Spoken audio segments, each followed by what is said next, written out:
Is AI about to ruin wholesaling real estate investing? Before I dive into this topic, what is going on, everybody? I hope and pray that y'all are all doing incredibly well. Please like, subscribe, hit those notifications, all of those amazing things. And on this video, I want to talk about the incredible, powerful tool of AI. You can't turn on any social media platform, YouTube, right, and not hear somebody say something about AI, even when it comes to real estate investing. But here's the thing, if you're not careful, it can actually ruin your wholesaling deals, all right? Real estate investing specifically is a relationship-based business, right? And when you go and start incorporating AI, I need you to know, number one, that AI is a tool, not a skill per se, right? When you use AI, it doesn't build confidence. It doesn't read sellers' tones. It doesn't feel emotion, right? In fact, did you know that now there's more AI content being put out on social media platforms than there are actual true human content? So FYI, I'm a real person. Let me kind of pinch myself there, right? This isn't an AI YouTube channel, right? And when you start to do that, now people are going to be a lot more leery, right?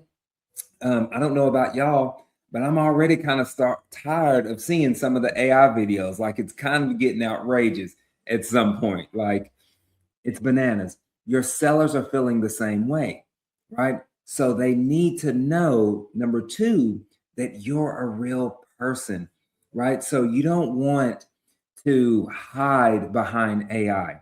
You don't want AI to be a crutch, all right? You want to be able to leverage it and use it, right? But still making sure that you're getting on the phones with sellers, that you're actually having quality conversations.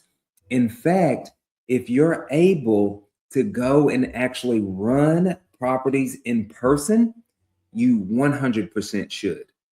Think about somebody like me that has a virtual operation, and I do this completely virtual. I have a lot more that I need to overcome in regards to building trust and rapport. But if you or somebody in their backyard that goes and sits with them, that goes and has a conversation with them and sees them belly to belly, eye to eye, you are going to build a lot more trust and rapport than I am over the phone. Okay. Not only that, but I found that when you go and actually meet the sellers in person, you typically get these properties at a much bigger deal, right? And another reason why I think that AI could potentially harm wholesaling is that everybody starts to sound the same, right? You're going into AI, you're writing cold calling scripts, you're writing text messaging scripts, you're writing the same follow-up messages, the same phrases, the same structure, right? Everybody that's using AI is not going to stand out, right? They need to know that you are different from everybody else. What's going to differentiate, am I saying that right? Your text message from the other person's text message that sends AI, right? And my messages too. Now, just for example, I let them know, like, hey, this isn't AI. This is a real person. I just want to touch bases with you to see if you're open to a cash offer on your property.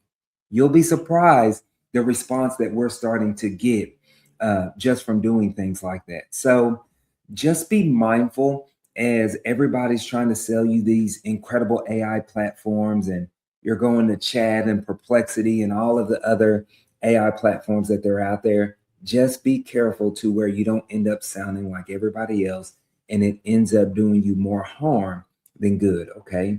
AI cannot replace human interaction and building true trust and rapport. So I hope this was helpful. I just kind of wanted to shine a different light on some of these AI platforms so you don't get caught up in that whole whirlwind of things. But y'all have a blessed one. See you on the next one.